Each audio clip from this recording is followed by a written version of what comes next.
So, what do you think of the president's budget proposal here?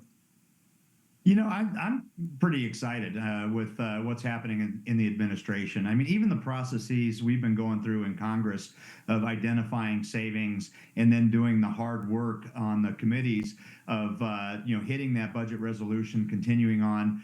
Uh, I've said this before, and I strongly believe this. This country was at the precipice. I mean, a complete lack of fiscal restraint.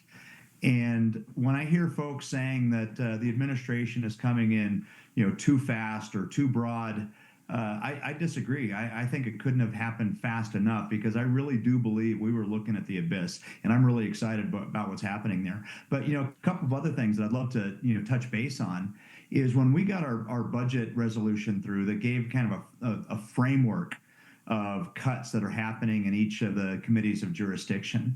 That was a framework with a floor of savings that we can find in each one of those committees. And obviously, some of the big ones are still have to get through that process on the reconciliation bill coming up in the next couple of weeks. But we just went through on financial services about 2 days ago, and it was a long hearing on getting our contribution into reconciliation there. But we were given an instruction of finding $1 billion in savings, and we found more than 5 billion. And you start to multiply this through. That's meaningful reform, and I really do believe that we can get to a point where we cut spending meaningfully without sacrificing any of the programs that we all depend on.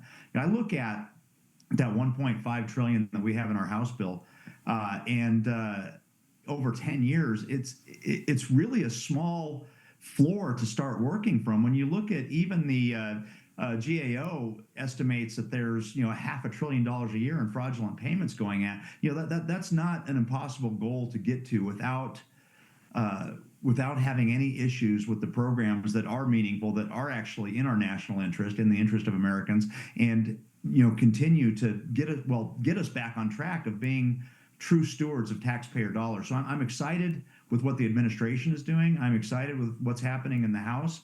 I'm excited about what we're going to deliver in Congress and to the American people.